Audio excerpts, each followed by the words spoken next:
Welcome to Behind the Aisle podcast, where we're just two wedding professionals sharing a no bullshit approach to what goes on behind the scenes in the wedding industry.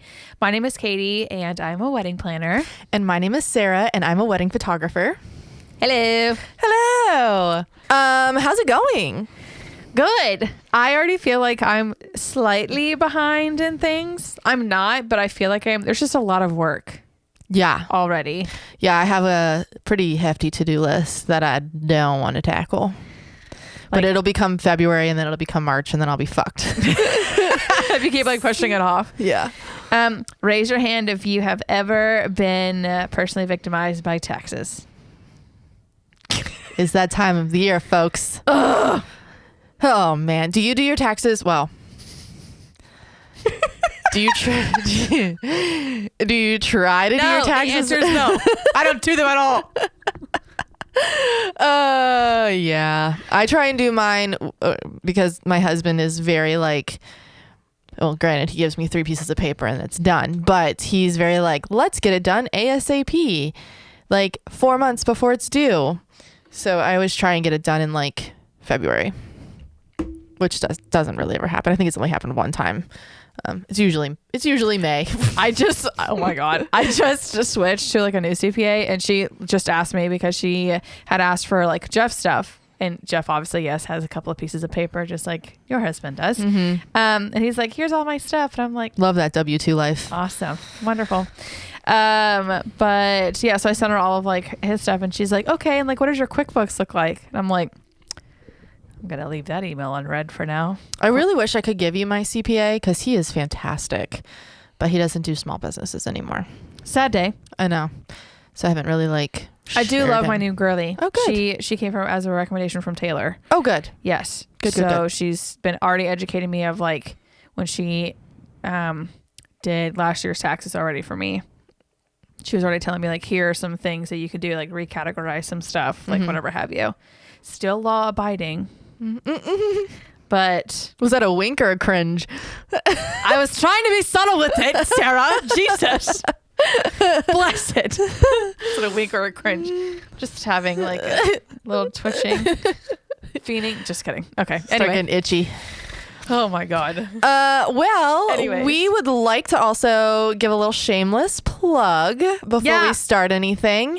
If y'all didn't see on the Instagram or listen to the end of the last podcast, shame on you. But also, we have launched a networking event. Yay! Which we're super, super excited about. It's obviously local, but do you want to give a little... Yes. So it's called The Vendor List, and we're going to be hosting it on February 17th at Marias Vineyard and Winery in Bealton. So just a hop, skip, jumping away from DC. So all of you metro area DC people, y'all can come out this direction. It's totally fine. From 12 to 3 at Marias Vineyard and Winery out in Bealton. So again, it is just a hop, skip, and a jump away from DC, which is pretty nice. $50. $50 gets you obviously entrance. It gets you a drink ticket. You get a free headshot from Miss Sarah over here. Yes, you do. Which is really nice. And then obviously access to all of the attendees contact information, because that's the whole point of a networking event, is that in case you vibe with somebody, maybe you weren't able to grab their information, we'll go ahead and send that out to all the attendees as well. There's limited tickets available. So y'all need to go to our Instagram link in bio to grab your tickets. The whole point of the vendor list, the concept, I think, is really fun to pat ourselves on the back about it. However, like you mentioned last time, we can't take the idea because we did have some help from it, and we're just kind of executing. But anyway, the whole concept is speed dating.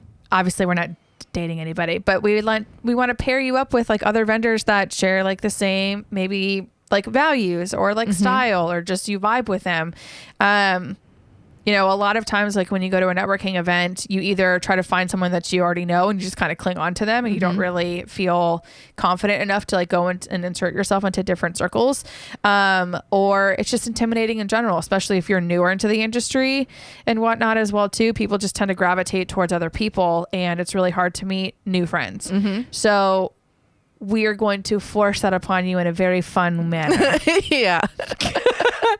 So just, it's like the traditional, speed dating concept. It's going to be in a round, which is cool. Yes. We love that idea. And then, you get 2.5 minutes to give your little elevator pitch, 5 minutes per table. Yeah. And then you just get a little ding and move on to the next. And then of course it's Valentine's Day themed. So y'all like dress to impress. Yeah. My friends. Dress show to impress. up and show out. Yes. We want to see it. Snaps and claps. Yes. So again, go to the Instagram link in bio where it'll take you to our website, or just actually, that was so dumb. Just go to the website. Duh. Also, can we just put it in the show notes? Oh yeah. Okay. I'll put the link in the show notes. Yeah, there we go. Oh my gosh. Duh. Website, Instagram link in bio, show notes. Like there's plenty of places where you can grab tickets. We'd love to see you guys there. Yeah. Yeah. It's going to be super good times. We're really excited about it. So yeah. Any here. We're going to add it to like the love it section. Yeah. Making new friends. We love that. Make new friends and keep the old. One is the And the other's gold. You're a Girl Scout? Yeah, girl. I don't think I knew that. Uh-huh. Well, clearly, obviously, since you know the anthem. Anyways, all right, Sarah. It's trending. It's always going to be trending. I feel like this happens now for the past like couple of years, especially with social media, that like in January, we all have to talk about the ins and outs of our own industry. The loves it's, the leaves it's. Yes. Yeah. I'm looking at our board that we have meticulously written down a lot of ideas. Yeah. It's a lot, guys. It is a lot. So I feel like some of these we can kind of fly through, but others I definitely know that we will, like, what is it? Peel Elaborate. back the layers. Yeah. So we're doing the ins and outs of 2024. What do we want to see? What do we want to leave? And of course, I always like to do the disclaimers because I'm so afraid that like someone's feelings are gonna get hurt. We're not here to hurt your feelings. No. If one of our couples, or like, I don't know, if you're an engaged person, you're listening to this and you're like, but I was planning on doing that for mine. That's fine. Do whatever the fuck you want. Yeah. For your wedding. That's an in. Do whatever the fuck you want. Literally. First in. And then for our fellow vendors too, obviously, like my biggest push, the biggest like out that I can even give you is trying to force your couples into doing something that you want to do because you find it trending, or maybe somebody else that you like compare yourself to. I don't really know. Stop pushing your couples into doing things that they don't want to do at all. If they want to have the most traditionalist of traditionalist weddings, let them have it. Yeah. You know what I'm saying? And you can ask. You can ask questions. Oh, for real. Just, And don't not take the couple because it doesn't line up with, you know, some trend you want to do or some weird thing that, you know, you're looking for. Just, I hate that. Just don't do that. Do a style shoot. Yeah, do a style shoot. Before you do that, go listen to the style shoot episode then. Yeah. Well, also, we have another style shoot episode coming up. Oh, yeah. Which is going to be a fun one to talk about because we had some etiquette issues that we've come across. Bless So, it. Anyways, keep a pin in that.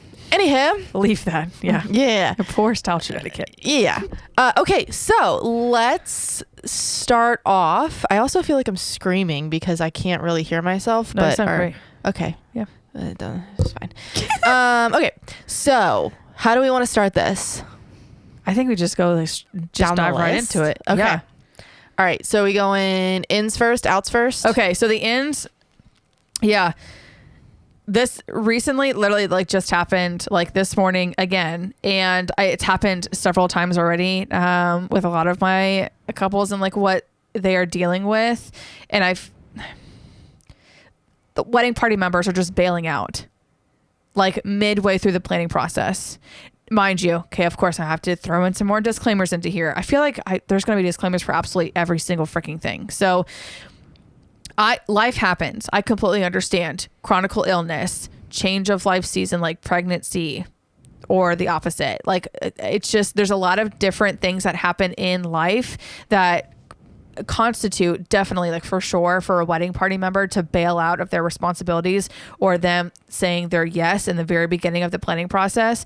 But I'm not finding that happening. They're just leaving. It might be financial because it's expensive to be a bridesmaid. So it is. Or like a groomsman, like depending on like what, you know, how bougie your groom is going to be and all that kind of stuff. But at the end of the day though, and it's going to go both ways. when couples are asking, or when someone who is getting married asking a wedding party member to be a part of their wedding party, I think people aren't necessarily thinking about like, oh, there is the other choice, which is no, thank you. I will just like to be in attendance. Uh-oh. Can you say that though? Yes, 100%. I would never be able to say that. I couldn't do it. If you think that you are not in the mental, physical, financial place to do it. Yeah, but in the moment when we're doing all these crazy fucking bridesmaid proposals now, which is a big thing, which I think is completely unnecessary and a waste of money, but these like bridesmaid proposals where they've created this like whole box for you, curated some bullshit for you, like you can't just be like, no thanks. I feel like I couldn't do it. Okay, so there's a time and place for everything, right? So I'm going to take my whole personal example. I took all of my girls out to dinner, and I had the really cute proposal box. And after we had dinner together, then I all gave them a proposal, like the box, and they opened it. I have a video of this, and it looks super, super cute. I fired one of my bridesmaids. What was it? Probably it was 4 months. It was 4 months before the wedding, because she turned out to be a shitty ass person and a shitty friend in general, to the point where we had like our little friend breakup. She literally looked at me, and I asked her, and I was like, okay, if you felt this way towards me from the very beginning, why did you say yes? And she was like, I don't really know. But I'm really and then she put it back on me, the little bitch that she was. And she literally said to me then, she was like, I was even confused as to why I even got asked, because I never looked at you as a friend, only as an acquaintance. Oh, to my face in public. You could have literally dropped a pin on the floor in the Starbucks. I swear to God. Holy shit. Never looked at you as a friend, only as an acquaintance. Okay, she could have said no. But again, that's the thing. When you're being presented this box and this, do I think that you say no right in the moment when it's happening? Not thank you so much or whatever have you, but then contacting the bride, and then being like, hey girl, can we have coffee or lunch, and then come to her saying, I want to thank you so much for considering me. I just don't think I'm in the mental, physical, financial, whatever the case may be. Yeah, but that's a big girl conversation, and a lot of people don't have big girl panties on. They don't like to have big girl conversations, so they'll blame it on something and drop out. And then what ends up happening though, is so you say yes. The expectations, then obviously brides, and if obviously our fellow vendors who are listening to this, you need to encourage your brides to be doing this. You need to set up expectations up front of what you are expecting of your bridal party. Give them a little booklet or something. If you're I've always dreamt of my bachelorette being in some coastal international spot or whatever, you need to communicate that to your bridal party. And so then they can either one, start prepping accordingly, or two, that potentially they might have to rethink, especially whatever other expectations that you might have in regards to whether you're making them have hair and makeup, which you should be paying for that anyway if you're a bride. But anyway, if you are requiring them to buy a certain dress or whatever have you, there's so many things that go into it. So the expectations really truly need to be set up front, and vendors need to be encouraging this. I'm not saying forcing, you can't really force anybody to do anything, but vendors, we also, at an education standpoint, you need to be encouraging your brides to be like, hey, if you're going to have a wedding party, you need to set up expectations thoroughly beforehand. Not all of a sudden when you get down the road, oh yeah, I definitely, someone says yes, and the conversation of bachelorette starts happening. Oh, I want to go to Fiji, and everyone's eyeballs get real big. You got to read the room too. Know your audience. That's the other thing too, which drives me bonkers, is maybe you live a bougie lifestyle, but the girls or whomever, your wedding party people that you're asking, what if they don't have the same lifestyle, the same financial, you know what I'm saying? It's just not really fair. Have to be mindful. And then if someone does come to you though and has their big girl panties on and has that big girl conversation with you and says, hey, I got to bow out because in the forefront of things, because I can't do this, then you need to be I respect the decision. I hope that you're still able to attend the wedding and celebrate with us, yada, yada. Yeah. But to circle back around to it though, what I'm seeing more than anything else is that wedding party members are just bowing out because they just are being shitty people. They just don't feel like doing it. We had a personal friend just do this. One of my April brides literally just had a conversation with me this morning. Hey girl, I know you listen. And she was like, this is what's happening. But she was, she was understanding about it. And she was like, she is just going through a lot of stuff right now. But to me, I'm just kind of like, that's so frustrating because you're literally getting married in 4 months. Yeah. And now all of a sudden you're like, shit, now I got to scrounge. And I feel like I need to like either replace somebody, which you guys don't have to have any kind of like matching numbers on either side. But I do know for some people that means a lot to them. I'm annoyed. So my out, to play off of that, my out is I don't really want to see wedding parties anymore. Let's just fix the whole problem in general. Yeah, I think one, there is a tradition behind it, and if you want to look it up, I don't remember off the top of my head, but it has to do with you need like 5 people on each side so that they all can like, I think it was, the tradition was because they wanted to protect, they all looked like the bride and groom so that nobody knew who the bride and groom was, so that like they didn't know who to kill off or something stupid like that. Like that's the tradition. So I think down the line, we've just kind of kept this thing going. That's the really PG version. Yeah, sure. That's the reason why I brought up party members. So I think if we're like looking at it from a tradition standpoint, we don't really need that anymore. Secondly, I have seen so many people in wedding parties that mean nothing to people. Yes. And they're just there, one, to make it symmetrical, or two, because they felt the need to do it because they were related in such and such way. Yep. And somebody was going to get mad because they weren't included or something like that. And then those people create the most problems throughout the wedding day. Oh yeah, because they got forced into a situation that they probably didn't even want to be in the first place. Right. But then they would get mad if they weren't invited or they weren't included. Again, that's a personal thing. Like, understand. I would really love to see people be more intentional with their wedding parties. Yes. And just feel the need to not have them. Last year, the last like 4 weddings I had, no wedding parties. Love. They had, what did they call them? One of them had like a VIP list. Ooh. Is what they called them, and that was the people that they invited to come and get ready with them. Yeah. But they didn't have to have their hair and makeup done if they didn't want it. They wore whatever they wanted to wear, and they were just the VIPs. So they got like a special table or whatever, and they got special photos together, but they weren't a wedding party. And it was really cute because there was no pressure. There was no pressure, no responsibilities, nothing. I'm wondering what that looks like from the back end. They were still invited. Like no like wedding. You know what I mean? They're friends. They're friends. So obviously all those people still went to the bachelorette party. I feel like they all probably came together, and I don't even know what they did for bachelor or bachelorette. But in my mind, you come together as a group of friends. And you put these events on for them. Everyone chips in, same fucking way. You just don't have the responsibility of paying $600 for a dress that you're going to wear one time. Yeah. Get hair and makeup done by somebody that may not do it right, or you have to pay for it, or the bride has to pay for it. Yeah. It's an expense that you don't need to worry about, and then you're not worried about pissing anyone off. You just say, I'm not having a wedding party. I'm not having a wedding party. And that's okay. Nobody needs to stand up there with you. Like, or the whole, like, the wedding party is seated too. I really like that. This. But I do love this. like, if you're going to have a wedding party, like, they don't need to stand up there with you. Nope. It's not about them.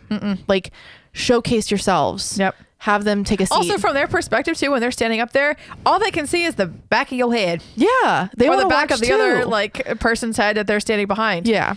I've seen, like, I'm sure you've seen, like, from a photographer standpoint, that I feel like a lot of like the wedding, maybe it's not so much the guys just probably sitting there like thinking about what they're missing. Yeah. But the girls, I've seen a lot of like where they lean. Yeah. Because they're trying to look around like the girl that is in front of them to see the back of their friend's head. Yep. Yeah. So if you want people to be involved and you want them to be able to watch and like, yeah, it's a better experience and less responsibility that you have to have. And it's a lot calmer. Yeah. Like these girls that didn't have bridesmaids, but they had these like special people that came with them, there was nothing that like it was so calm. No drama. No drama. Love that. They all just chit chatted. It was stress free. Like she got ready with her mom and that was it. It was beautiful. I love that. Absolutely beautiful.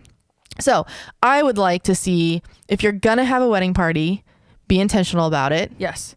Don't feel obligated to include people that don't necessarily need to be included. Yep. And if you don't want to have a wedding party, don't have a wedding party. For real. It's fine. Yep. It's not about them anyway. Correct. So, and they always make it about them. So, Oh my hell. yeah. It's very rare that you get a really solid wedding party. I agree. Especially from a photographer standpoint. Like, you get more photos of yourselves, or you get to go to cocktail hour because you don't have to worry about it. Yep. And you just get to like enjoy it and not have to worry about all of the like formalities that go with it. Yep. And it's very rare that you don't get like rowdy groomsmen or granted, Christ. I will say I have pretty good couples that pick now. But when I first started, man, it was like a free for all. Dude. Because I think the big wedding party thing was a trend at some point. It was. To have like 10 plus people on either side. Thank God that's not a thing anymore. No. There's just, I don't even know. Well, yeah, that many because I people. feel like those who did that then shared their experience and they were like, don't do this. Yeah. 0 out of 10. Yeah. So wedding parties, just think them through. Wedding party like bailout out, which I just noticed on the board. I put it as an Yeah, it's okay. We figured. Yes. All right. Well, speaking of wedding parties, then their attire. Okay. Let's talk about their attire. Yeah. Let's get rid of satin dresses, please. I'm And the cowl neck. so fucking done seeing satin dresses. Okay. Disclaimer: if you have satin dresses, it's fine. And they will look fine. It'll look It's beautiful. It's fine. But here is also my take on satin dresses that nobody tells you about when you purchase said satin dresses. One, they are not flattering on everyone. Amen. 2, they show everything. Dang. Everything. Dang. If you get any water on that dress That was gonna sweat, be my biggest thing. or if it rains, or if you're a sweaty girl, like Yep. every ounce of liquid is showing. Satin and chiffon, I always tell my girls as soon as like the bridesmaids, like after they've gotten to their dresses, I literally tell them, stay away from, like, if you need to go to the bathroom, go to the bathroom before you get your dress on, like washing your hands, like drinking water. If you've got like a glass that has condensation is like quote unquote sweating, like dip your body over and like, like literally everything. Same like during cocktail hour too, where I've had wedding party members, or like in traditionally bridesmaids or whatever, run to go grab a cocktail and they haven't done like their portraits yet, and now because the glass was sweating, or they spill it on themselves. Yeah, literally. And I'm like, because the fabric unfortunately takes forever to dry. Forever to and dry. It shows and everything. it does shows. Yes. Yeah. So satin dresses, let's rethink those. The cowl neck also with that. There are so many other like necklines that you can choose for people. Yeah. It's pretty. I get it. It's pretty. It's fancy or whatever, but there are there's other quote, things, fancy fabrics. Yeah. There's other things For and they're less to deal with. Absolutely. For groomsmen, I really, really want to see actually grooms or whoever's. I would really love to see statement suits. Same. Like I know I do love me a navy blue suit, but like I like a blue suit, just blue in like general. blue, not navy, like blue. Yeah, like the gray. When the time is right, a classic like black and white tuxedo is really nice, but at the same time, like there are other colors of the rainbow. They really are. They're like truly are, and I don't know.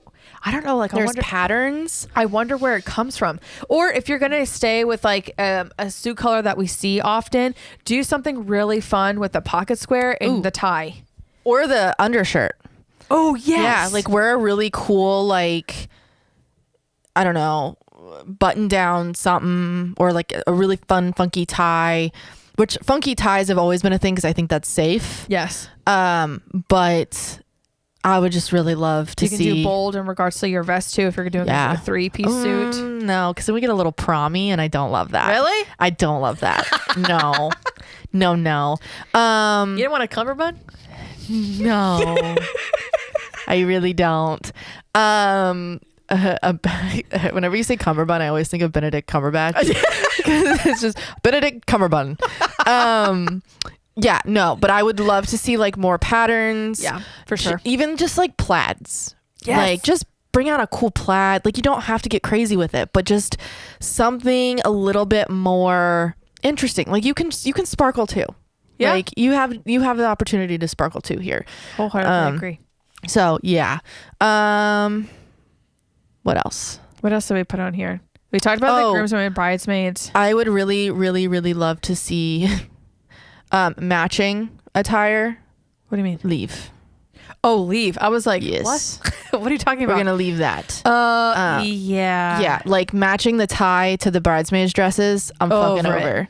Yeah, it's prom. Yeah. It looks like prom. Especially like matching the groomsmen's tie or the groom's tie.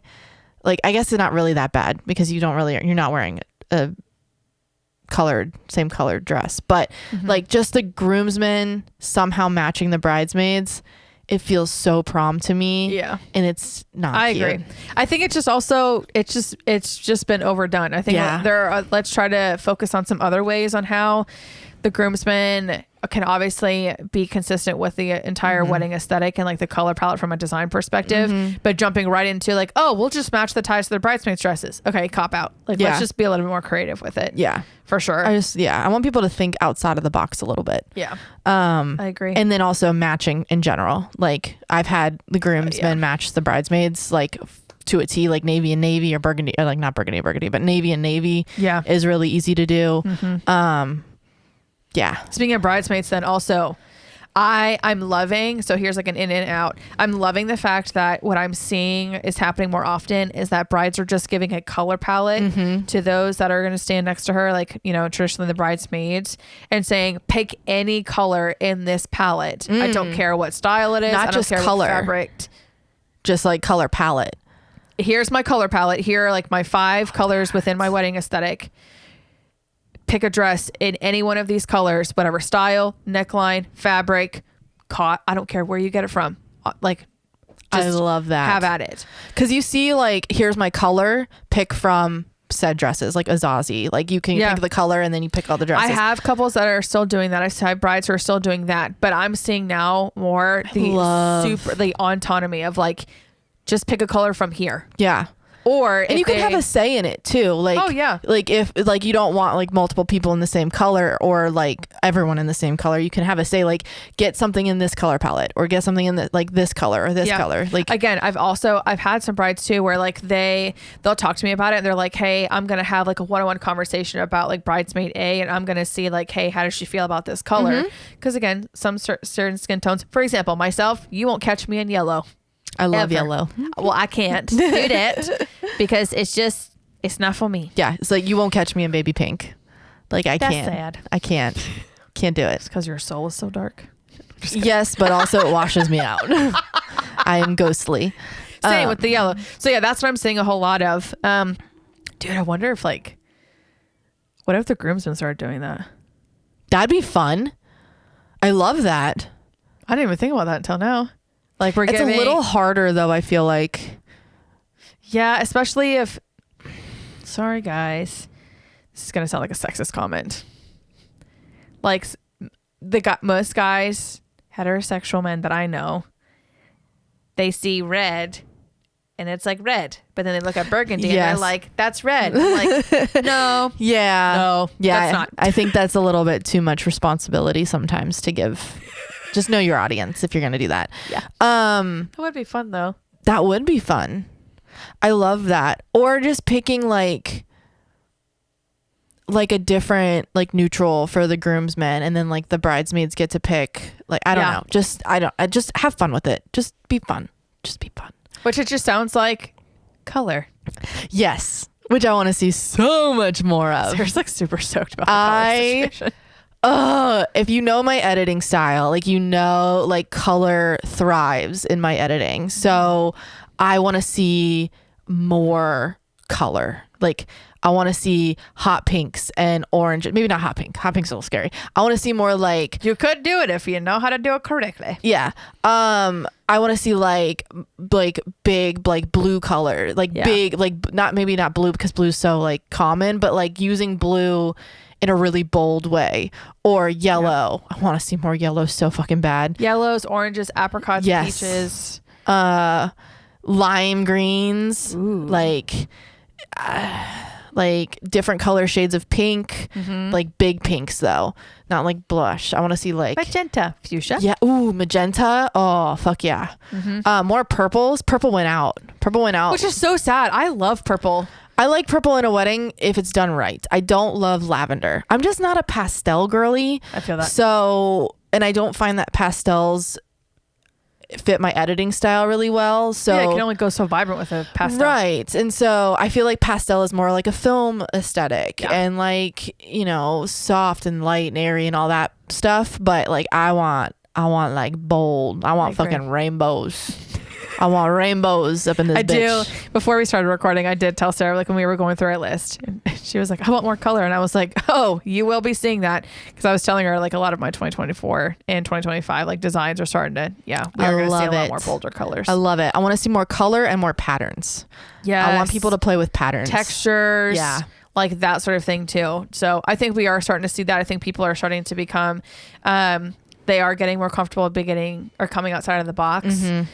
Which is really great. What I always find so difficult, especially when I'm designing, is trying to potentially not convince a couple to do something, but be like, hey, like, let's try this on for size. Right. But they're like, oh, I've never seen that like on Pinterest before. Yeah. I'm like, I know, babe, because it's not really a thing, but it can be a thing. You could start it. You know what I'm saying? Like, stop the comfort of Pinterest. Like, I do feel like once things go on Pinterest, like people feel safer. Yeah, but they're like, oh yeah, you tested it. It's just because people want to see it. Like they can't. It's hard to envision if you're not, especially if you're not creative. I get it. It's very hard to envision how something will come together. So, and it's scary because it's a big day. So I get that. True. I get the hesitation too, but trust your vendors. Trust the process. Yeah, trust your vendors too. More color. Oh, and more personality. I want to see more personalization, more like personality hires. Katie was like, what does that mean? I was like, are we talking about like nepotistic hires? Like, what are we doing? No, I want like beer boys and like confetti cannons and like. I hope the flower granny thing stays for a while. Yeah, flower, like weirdo flower people and like bringing your pets in and like just like bringing in stuff that is entertainment and like overall increases your guest experience, and it's personal though, and to you. Personal. And it's like it's not something, it's personal, so it's not something you'll see on Pinterest. It's like out of the box a little bit, and it's memorable. Like people will remember it. And you want people to remember those things. Like people always remember the music, the food, and the experience. So wholeheartedly. So I want to see more just experiences for your guests, because I think that people also lose sight of. I feel like when you're planning it feels like I gotta make sure I check all these boxes. And they lose sight of creating the experience.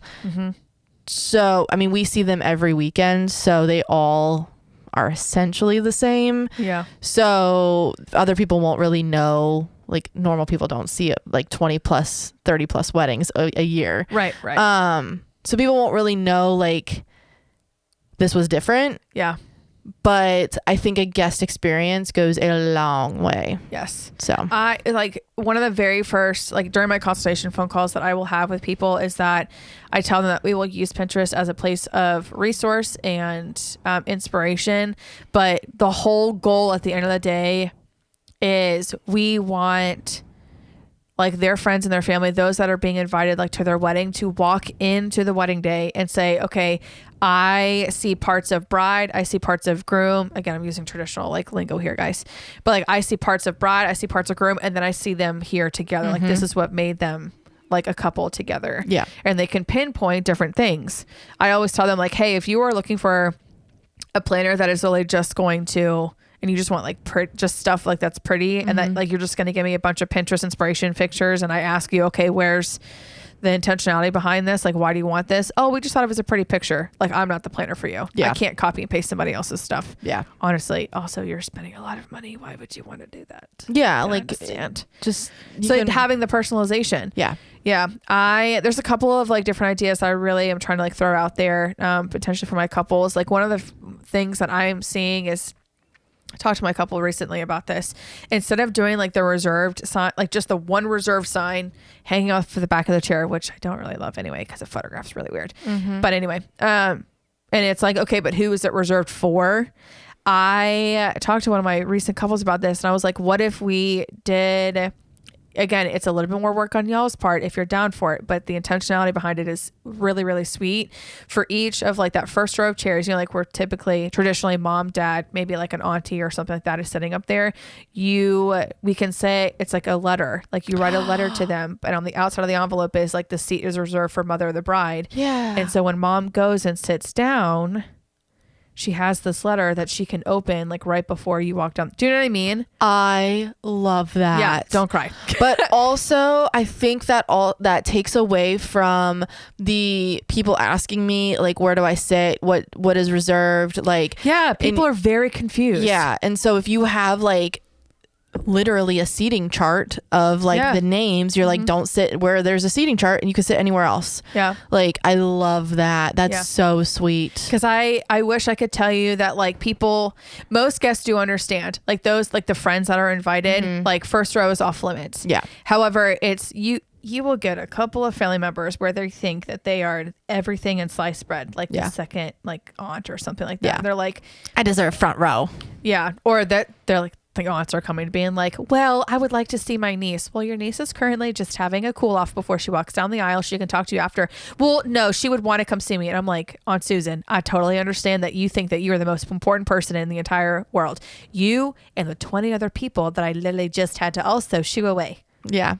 My God. So yeah, it does help you from like the logistics standpoint of assigning like those seats, but then throwing that intentionality about behind it, where then you are now, if you don't want to do the letter thing, that's fine. But like then the individual, I know ceremony programs are definitely an out. I'm actually in agreement with that, unless you're doing they're pointless. Unless you're doing a super complex ceremony and like people have no idea what the heck is going on, or if you're having multi multicultural, multi like language, like like for example, like last June we had a bride where all of her family came from Brazil, doesn't speak a lick of English, so we did have like a ceremony program that was in Portuguese, and then on the other side it was in English. Okay, yeah, I get that. Nice. So that, again, that's intentional, not just you're printing off a ceremony program just for the hell of it, whatever. Yeah, that's a waste of money. But if you are going to have any kind of something or whatever, not necessarily a ceremony program, but you could do like the order of events, but then like have mom's name on top of it, and again, putting it at her seat.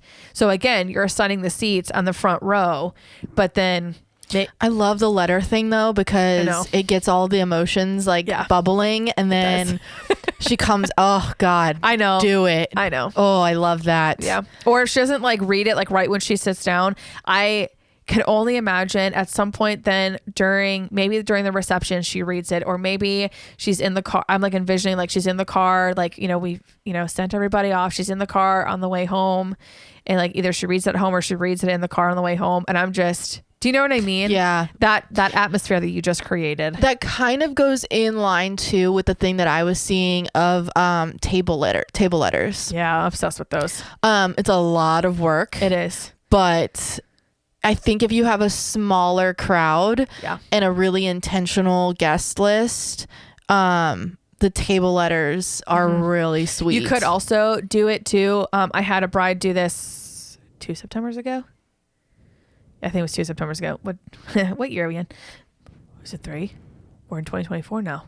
Oh God. Anyway, September bride, she didn't do individual. She did per table. She was super meticulous about who was sitting at each table. And then there was a letter to the table. I love that. And so she was a sorority girl. So obviously like one of the tables was all of her sorority sisters. And she like, the letter was for like to her entire like sorority sisters. And things like that too. If I could redo my wedding.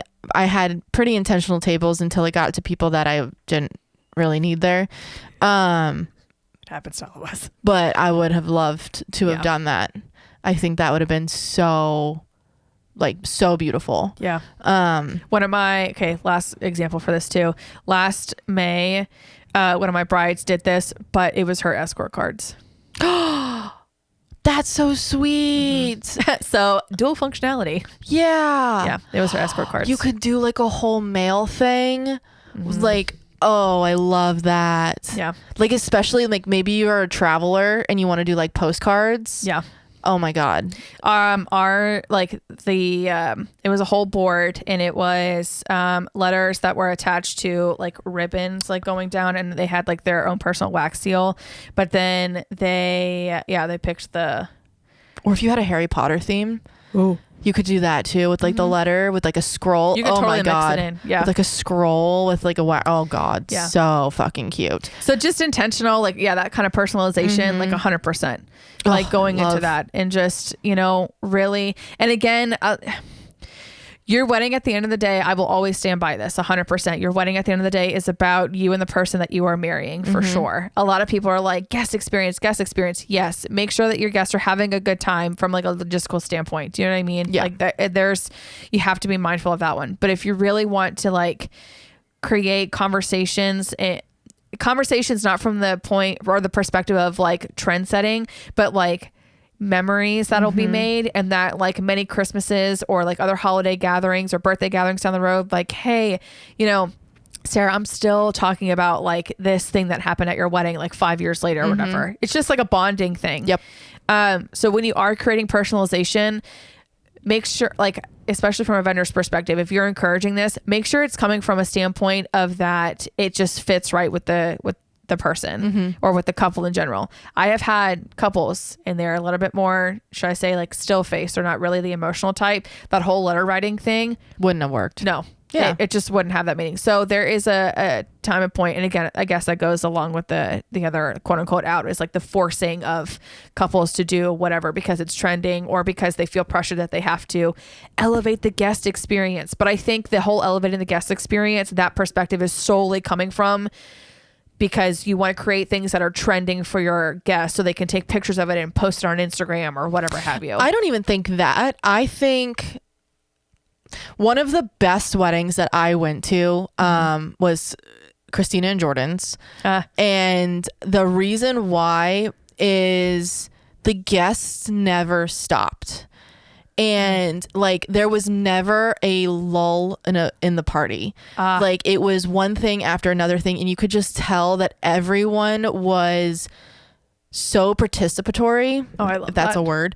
But everyone also felt like the event was not only dedicated to the couple, but in a way that they also included everyone. Must have they felt included. That's yeah. great. I love so like we had a candlelit first dance where everyone circled them. The lights went down. They all had candles. I literally just got goosebumps. And they danced in the middle to a Taylor Swift song. Of course. The whole wedding was Taylor Swift themed, which was also great. But everyone was included in that. And then everyone was included in the dance party. They had they never stopped dancing. It was just like great entertainment.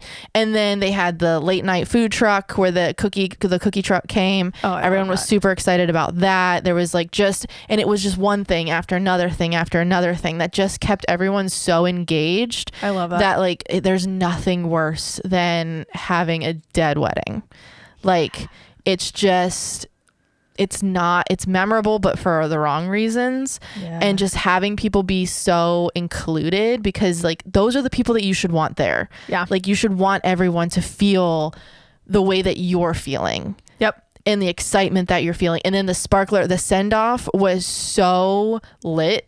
They did cold sparks and then everyone had, lightsaber things and not lightsabers, but you know what I'm talking about. Are you talking about the fiber optic? No. Oh, the foam ones. Oh, yes, yes. But everyone had those, and then they did a fucking huge champagne. I actually made them do this, but they're actually friends of mine, so they were down for anything. But I gave them both bottles of champagne, and they just sprayed the shit out of everyone, and it was so joyful. But it was meant for it. It fit. Yeah, it fit them, but everything was just so joyful and just so. Everyone just felt like they belonged there and they were supposed to be there and it was important. And I don't know, it was just that's what I mean by guest experience. I love it. Like, you don't have to have, like, granted, I do love this, but you don't have to have, like, the people, like, handing the champagne out through the walls and, like, the, like, super expensive stuff, but just, like, the keeping everyone involved. Agreed.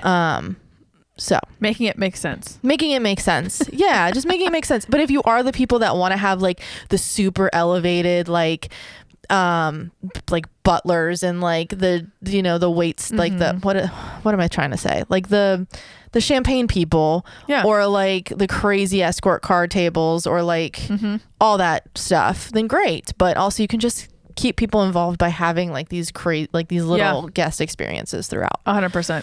I love that. I agree wholeheartedly, for sure. Okay, so we talked about in regards to color and attire and all that kind of stuff too. Hair and makeup of, like, what I'm seeing.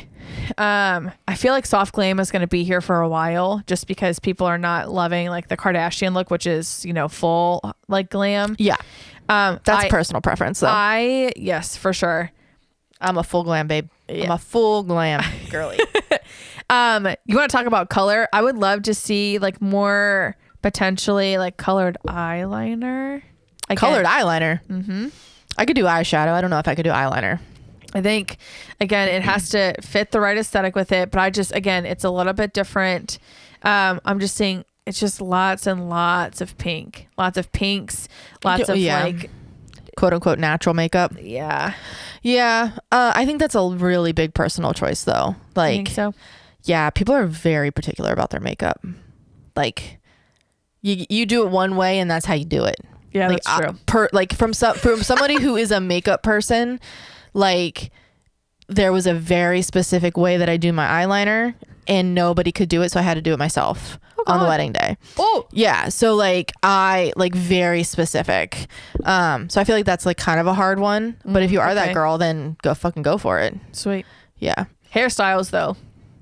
How are you feeling about those Hollywood glam or Hollywood waves? Leave it so far gone. It's not even funny. If our friend Giselle is listening to us, she's probably going to be clapping out loud wherever she is right now. It never works. No, it really doesn't. There are so many things that go wrong with your hair down. Put your hair up, girl. You know, when I used to include hair and makeup in my design boards, I don't do that anymore. Because, again, I figured out, I was like, this is a very personal preference. Why am I have no say in this. But when I did, and those, like, my brides that said, like, hey, I want Hollywood waves, you know, all of the pictures that I used for that, for portrait sessions, or it looked like they were from trials or whatever, it was never a photo of an actual bride in Hollywood waves, like, during a wedding day, because it was like a still. You can't move. No, you can't move. There can't be wind. There can't be rain. There can't be can't be humidity. You have to, like, literally be, like, in an air conditioned, like, 71 degree, 70 degree, like, inside situation. Can't dance. Nope. It's gonna go up anyway at some point if you're a dancing girl. Like, let's get rid of it. I agree. Yeah, move on. Updos. I love any of them. I really like the high ones. I want to see more creative, like, half up, half downs. How much more creative can you get? I mean, I'm sure there's, like, there's different braids. ways that you could. I guess you could do, like, braids or whatever. Maybe, like, our hair makeup artist friends should, like, tune into this. I don't know. I like the half up, half down. I'm just seeing, like, the same thing where, like, obviously from, like, the half up situation, and you're just kind of, like, twisting it in the back, and then you're just curling it. And I'm like, there's got to be something else. Yeah, like adding like a bow. Yeah, bows are big. Yes, I do love bows. Same.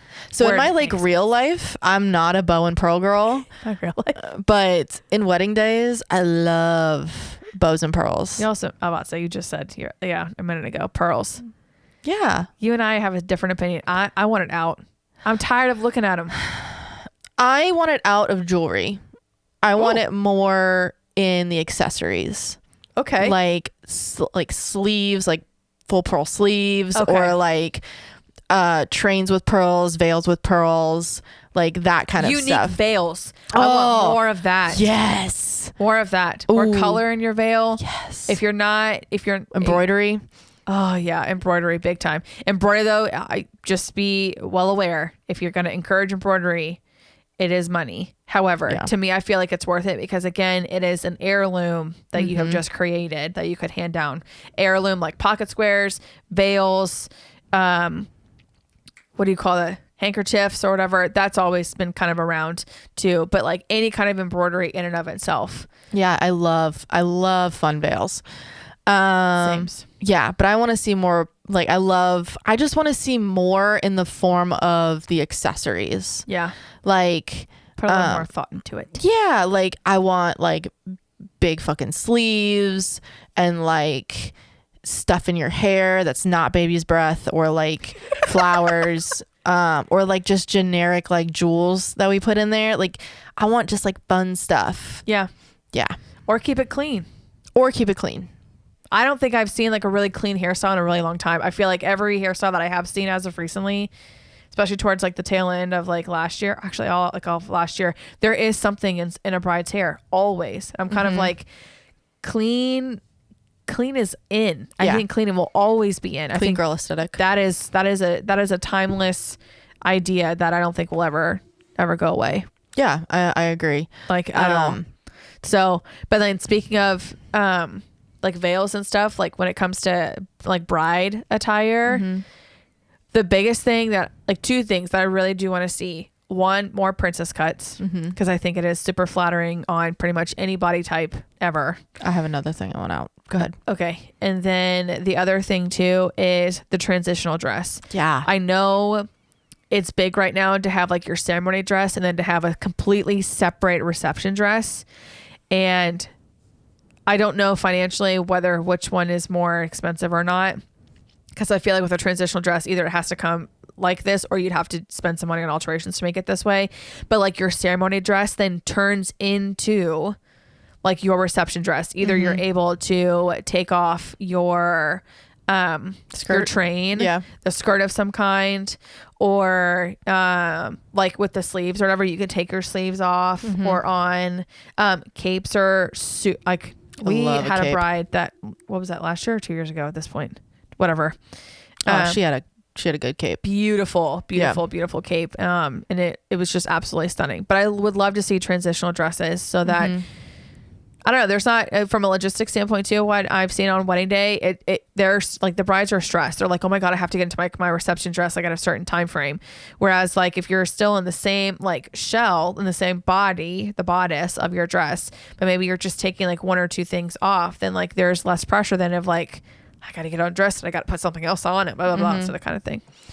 From a photographer standpoint, I love an outfit change. I know. Because I love the re-entrance. Yeah. Like you're a bad bitch at that point. Like you're like 4 or 5 drinks in and you are just like ready to party. Your entire reception is ready to party. Your personality just kind of does a little shift.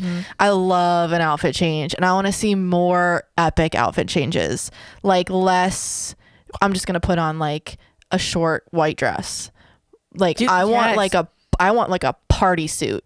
Like I want you to come out fucking sparkling. Yep. Like pantsuit. Like in different colors too. Yeah. If you like do something that is a completely different like color. Hot pink or like I want you to come out like I had a bride put on like a full feather dress. Ooh. It was so cute. Like I want you to just come out ready to go. I'm excited. Ready to rumble. I love that.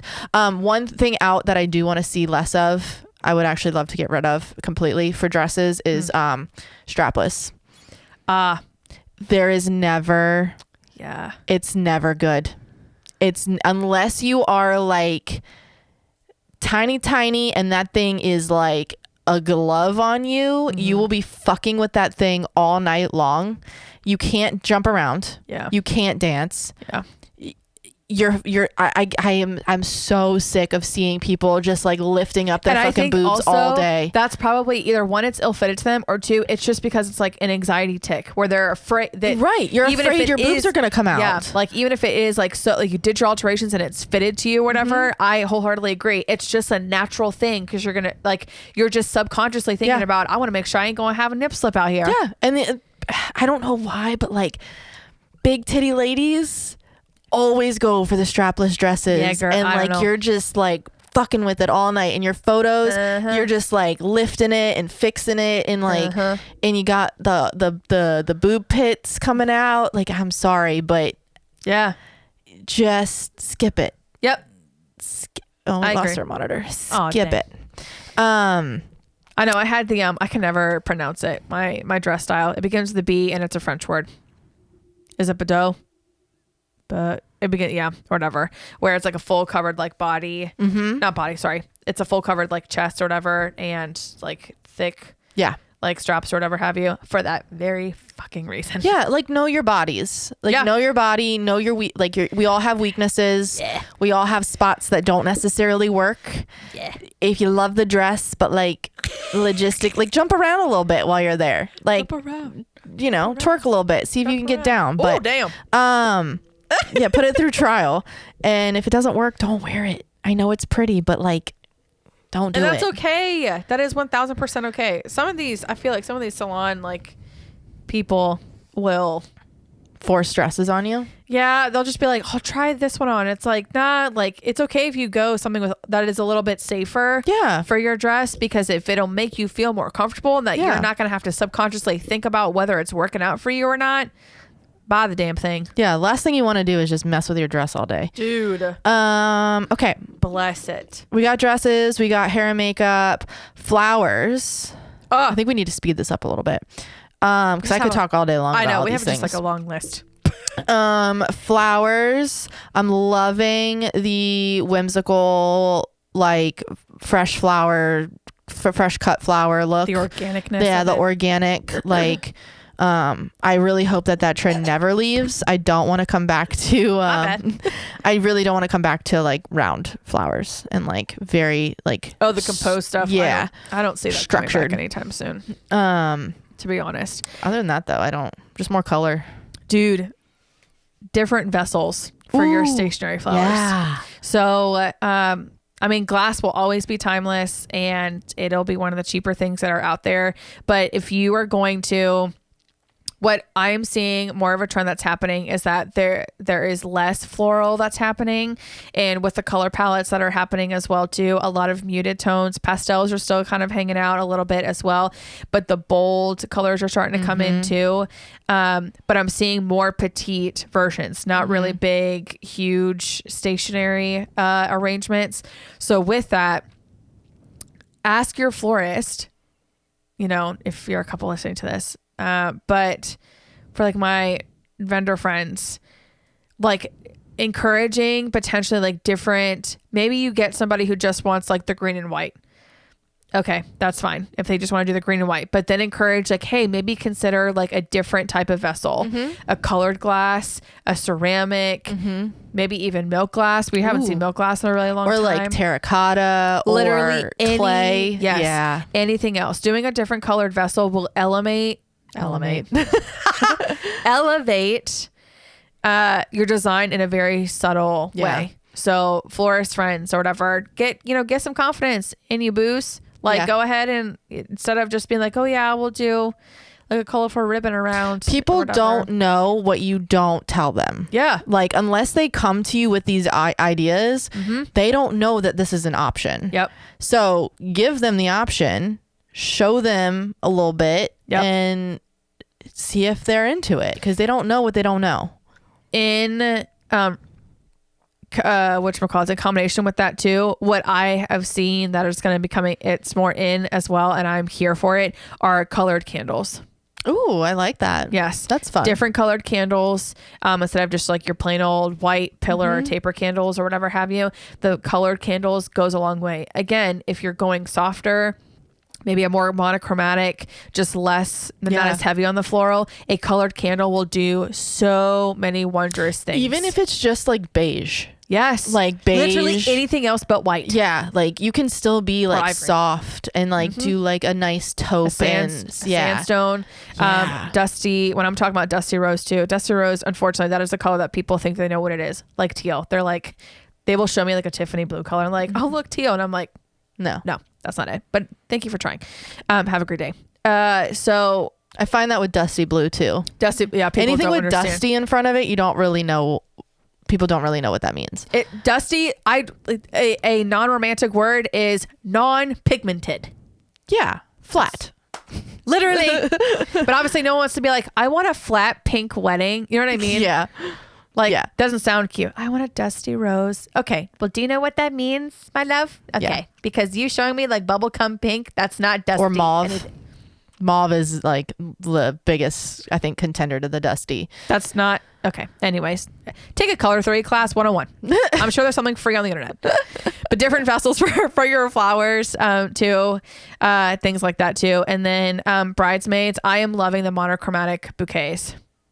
Okay. Meaning like they're using all of the same floral or all of like the same color within like the bouquet. Different bouquets, which I love. I mean, I would love that. Yes. Like they're all monochromatic, but they're different. But if you I love that actually a whole lot. But if, whatchamacallits, if you are like, if you're going to have bridesmaids bouquets, then they're all of like the same type of flower. For example, like one of my December 1st wedding from this past year, it was all stock. Like all the bridesmaids had just like a stock bouquet and that was it. You know what I also really love with bridesmaids bouquets? Like if you're going to do it, like do something different. Yeah. Have them, like I have a bride, 2025 bride, which is one of our couples together, who is doing the purses, the like baskets, the bridesmaid baskets. Yes. One time I had a couple who did wreaths. Oh, cute. But they were not like Christmas wreaths. They were like whimsical wreaths. Love that. I've seen books. I've seen like anything that kind of just like relates to you guys, but it's not like you can save money there too, you know, and make it a little bit different. Puppies, kitties. Like that'd be fun. Check with your venue first before you start doing that. And don't do it for the ceremony. Just do it for the photos. But anyway, just something a little different. For sure. Let's see. I'm trying to think of it like literally. I had something in my head and now I don't remember. Darn it. I think we can kind of fly through the ones like this is just now like we're getting into reception time. Interactive food stations. Yes. Pasta stations, literally DIY tacos, like omelet stations. I think we're seeing more of that come back around because we weren't allowed to do that during COVID. Yeah. And people now are like, here's a bunch of different things you can create. I have an idea in my head. I have to figure out how to do it. Like a make your own pizza station. Yes. I also want fun food. Like you don't have to stick to traditional catering food. Yeah. Like if you want like to do traditional catering food and then you want to do like a late night. Yeah. Like order like 45 pizzas. Yeah. And have somebody deliver you like 45 pizzas and let your guests eat those on the dance floor, or like fried chicken, or like whatever, French fries, whatever. Like just have fun with it. My the design board I was showing you. We're having McDonald's fries. And like the little like actual McDonald's. I'm so jealous of this couple. I want this couple. Whoever the photographer is, you're gonna have fun with that. You're blessed. Yes. I know. It is gonna be a good day. Yeah. Food trucks as late night bites for sure. I love that. Oh, you know what I also really want to see? I want to see more maximalism. Yeah. I'm really kind of tired of the minimalist, which from a financial standpoint, I get. It's a lot easier on the budget to have a minimalist wedding. Yes. But I want to see some maximalist, like just even if you can't do it like all over the wedding, you can pick one area and go full out. Yeah. Full send. Like if you want like maximalist flowers or like maximalist decor, or like having it in somewhere that's like maximalist feeling. Yeah. I really love that. I agree. Yeah. I wholeheartedly agree, for sure. Speaking of like decor stuff, the consistency in the signage. Too many times where I've seen where like the welcome sign is like this frosted acrylic, but then like your table numbers are like wood. Yeah. It's weird to me. Yeah. There needs like consistency is hard, especially if you don't have like a full planner. You kind of just pick what you like and you don't really know. Yeah. So yeah, I get that. But I feel like though, like on Etsy, what a lot of like, God, hopefully it's not, most of them are like drop shippers or whatever, but like the actual like legitimate Etsy artists, they're creating like signage packages where it's like, here is all of the same signage. Here's your table number. If you have a guest book sign, not necessary. If you have a cards and gift sign, not necessary. But like welcome sign, like all that kind of stuff. Like here is a whole like package. So that it does stay consistent across the board or whatever. I feel like that little bit of effort goes a long way. Yeah. A long, long way. Just cohesiveness. Yeah. Yeah. I like definitely. that. Also from a photographer standpoint, if you are getting an album or even just your gallery, the cohesiveness really helps. If you kind of think of it as like what could be paired next to something in your photos, keeping things consistent really, really helps make that whole thing look just smooth and intentional. I agree. Yeah. I wholeheartedly agree. From also a photographer's standpoint, I'm gonna piss some people off. Oh God. It's okay. It's okay. Direct flash and blurry photos.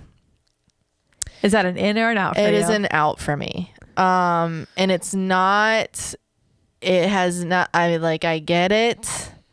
You want to be artsy fartsy. But I think there's a time and a place, and I don't think it's a wedding day. I do think, okay, so I can get on board with some of the direct flash. Yeah. I can get on board with that. I think it can be really pretty. I just don't think it needs to be every photo. Yeah. I think from a photographer, looking at another photographer doing that, it kind of looks like you don't know what you're doing as far as lighting a reception goes. And it looks a little cheesy to me. There are some people that can do it really, really well, and it fits the whole aesthetic. Yeah. And I think it has to go hand in hand with the vibes of the couple, Yeah. the vibes of the wedding, the attire, everything. Like it has to be very specific. And if that's something that you really want, okay. Blurry photos. Yeah, that's weird. Why are you paying so much money? Why are you paying so much money to have photos that you can't even see what it is? Yeah. And it looks like a mistake. Yeah. The out of focus, the blurry, I get conveying movements and like wanting to like have fun and like create this like storytelling atmosphere. But you're going to look back on that and you're going to go, what the fuck was I doing? Yeah. I don't even know what this is. Yeah. Because I don't know. I've not seen a full gallery where somebody just like has blurry photos in it. But in my mind, I'm like, are all of your photos like this? Does this person know what they're doing? Yeah. How much money did you pay them? Yeah. Like, are you going to look back on this? This is not classic or timeless or anything like that. You're going to look back and be like, that was trendy. What the fuck? Like, I don't know what this is. I don't know. And again, if it is your vibe and like your dream to have this like blurriness, but okay. Even so, like, but they're like, but why? Like the details are blurry. Like you're taking, why? I know, like you're taking photos of the details and like they're blurry. To me, that's like, you don't know what the fuck you're doing. Yet you're charging $5,000, $6,000, $7,000 for this because it's quote unquote trendy.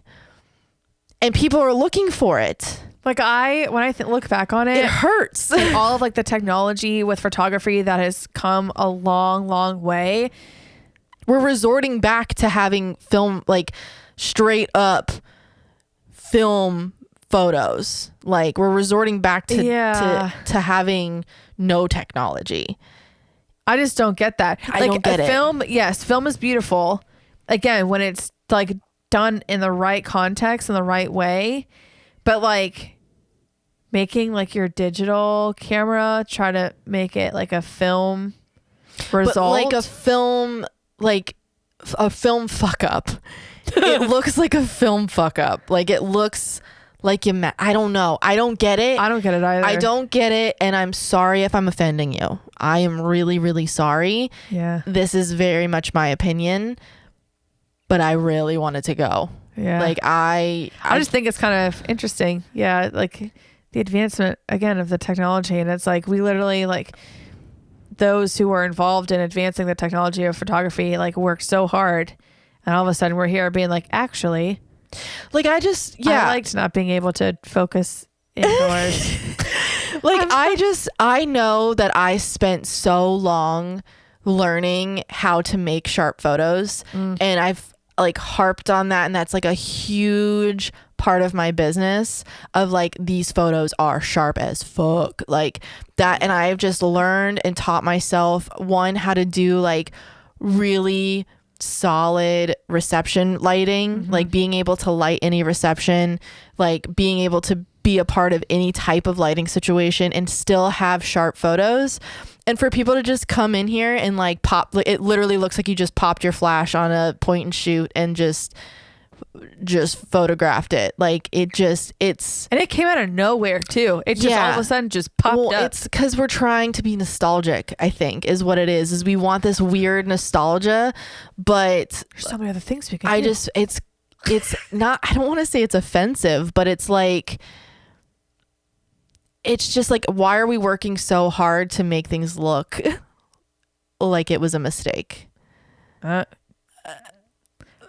you asking me something? I had no answer. I got no answer. Yeah, I'm done with it. I'm sorry. I've never been a fan. It might just be me. If it's I just want like classic photos, man. Yeah, like I don't know. To each their own. Yeah. To each their own. Okay, we're gonna wrap up or whatever. Yeah. Because our list is long. I think we actually like hit on pretty much like everything. Reception wise, you want live entertainment. I do. I want a hybrid. Band. I want hybrid. I could go for a hybrid. Like DJ with saxophone or saxophonist. I was gonna call it a jazzophone. A jazzophone. A xylophone. Whoa. Ding ding ding. I mean, you could. I think a hybrid would actually be really like super cool. And that's a decent way to save money too. You're not paying for a full band. I'm thinking about like from a financial standpoint, that actually could be really fun. I am seeing that a little bit more in not necessarily ceremonies, but I'm seeing live instrumentalists like a duo or a trio for a cocktail hour come around, which is really nice too. But yeah, live entertainment, a band. If a couple can financially afford it wholeheartedly, it's just something. Live music is just different, and I love all of my DJs. I really truly do. It's just like a free concert is what it feels like. Yeah. But you definitely paid for it. For your guests. Oh yeah, guest experience wise, it's like your own personal concert. I was like, free for who? Just kidding. Yes.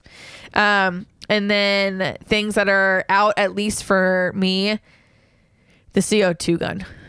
I don't like it. I know you like it. I love it. I just don't. I don't know. I have a weird like. I want to party. I don't want to go to the club. I want a club. Yeah. It just makes for such fun photos. I know. Like, I want you to be hyped. I know. I've been to so many dead receptions that like whatever works. CO2 guns, confetti cannons, balloons. It was so fun. I had a couple that the groom insisted on this. I don't know where it came from, but it was so fun. All they did was they went and they bought a ton of balloons, just non-helium inflated balloons, and just threw them on the dance floor. Oh, and people were having the time of their life. Okay. Just playing with these balloons. Like your guests are drunk toddlers. So whatever works to get them to have fun, like it just makes for better photos. I'm sorry. The only reason why that I say like no to the CO2 gun, and there's not like, obviously there's no cleanup with it or whatever. It's sometimes a rowdy crowd is great. The only problem is, unfortunately, that rowdy crowd, It's very, very rare where they know, okay, it's time to be done being rowdy. And then like at the end of the night, again, this is from like the planner perspective of like, okay, I have to get all of 100 and like 20, 50 people, whatever have you, onto these buses within the next 10 minutes. And y'all are still wanting this club atmosphere to happen. I need you to take the club, put it on the bus, and go to the after party or go to the hotel or literally go anywhere else. But you got to get out. To branch off of CO2, I think I'm getting old. Guns. I would really like, I'm not a fan of cold sparklers. Yeah. I find just from a photographer standpoint, they make things very difficult. Like it's a lot harder than it needs to be. And it's cute. And I get the like epicness of it when you're not expecting like sparklers inside. Yeah. It just doesn't really work out in that perfect way that you want it to photographically. Really? No, it doesn't. And like, I've just had some pretty bad experiences with like lighting situations where like there's spotlights involved and then there's cold sparklers and like, first of all, we're getting rid of spotlights. Like that's a no. Oh dear. Spotlights are not good. I don't understand them. I'm kind of over the cold sparkler thing. And I'm over sparklers in general. I was just about to say, can we talk about the sparkler exits? Yeah. I'm over that shit. I'm over it. Yeah. It's cute. I just think there's so many other things you can do. 5 million other different things than giving a drunk person fire. It's safe. I've been doing a lot of bubbles, which I love bubbles. I love bubbles. I think a lot of people were hesitant about bubbles. One of the first, like when bubbles were starting to pop around, and I presented this idea. The couple was worried because they were like, you can't photograph that at nighttime. And I'm like, yeah, you can. If you have a good photographer, you can. Yeah, absolutely. Yeah. Because they're like, it's just like air. And I'm like, yeah, but it looks really good. Yeah. No, I love bubbles. I do like, what's it called? I love a champagne exit. I love that. Know your people too. Yeah. About that one. Spray the champagne. I love that. I actually do like that's really cool. Champagne at night is just a lot of fun. Mm-hmm. You're already dirty and sweaty anyway. So what's a little more? What's a little more? I love the fiber optic ones. Those are cool. No. You don't like it? No. Okay. I do. Okay. So you have to know how to photograph them. Oh, okay. I know now, like this last year, I put a lot of effort into figuring out how to make the fiber optic ones and the foam sticks, the light up foam sticks resonate really well in photos, because if you don't do it properly, it just sticks. Like you can't see the movement. I was about to say, about all the galleries that you've ever sent me. You can see like the movement. Right. So that takes a little bit of practice of knowing how to photograph it. If you don't, it's just sticks. Okay. Like you have to do it in a very specific way. So now I'm fine with that, but before it's hard. It was hard. But there's other things. Confetti, like if you can do confetti, check with the venue before you do any of that shit. I'm a big fan of cell phone send-offs. I've never done one. It works tremendously. It is free. Everybody has their phone. You still get the effect of a sparkler send off, but obviously it's cooler light because it's a cell phone. In that regard, it logistically, from a planner's perspective, it's a chef's kiss type situation, because I don't have to give anything to anybody. I don't have to like tell someone, don't light your fire stick just yet or whatever, or something along those lines. Like pull your phone out, like just go outside, get in the tunnel, pull your phone out, and it does work like wonders. I'd be curious to photograph that because I've never done that before. The couple is lit. Like it is lit, like in regards from a lighting perspective, the couple is lit up because obviously with a sparkler exit, you can't just, it scares the hell out of me when photographers like, all right, gather around them now. And I'm like, oh my God, but please don't like burn them. Yeah. Please don't. I mean, obviously because they want to be able to get the warm light onto the couple when like, he's dipping her and all that kind of stuff. Cell phone send off. I would really like to do a fire wall instead of a fire tunnel. A what? A fire, like a sparkler wall instead of a sparkler tunnel. I'm not understanding. So, basically instead of going straight through the tunnel like this, the couple kind of walks with them all behind them.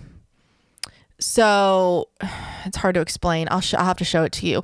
So there's no tunnel. Yep. where you're not like leading through a tunnel. Okay. They're more like say the venue is like like behind them, right? Yeah. Everyone's lined up in front of the venue. Yep. And they have their sparklers. Yeah. And they're basically a wall of fire.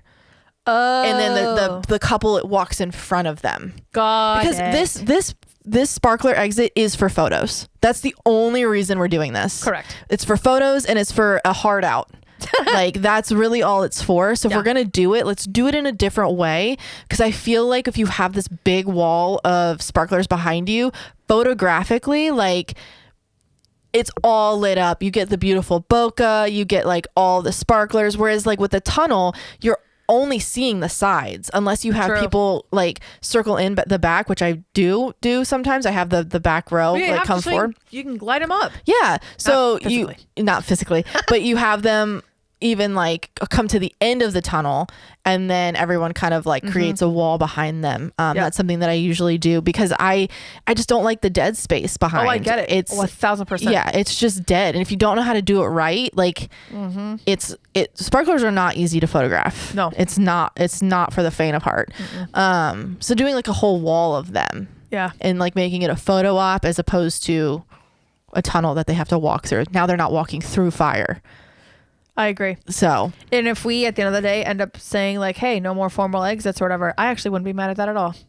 The only reason I like a formal exit is it is a hard out. Yes. It is pulling teeth and hurting cattle trying to get guests out of the fucking door. Oh, I know. So creating the exit gives you that hard out. That's the only reason I like them. I feel like the reason why that I say that is that, you know, me and my personality.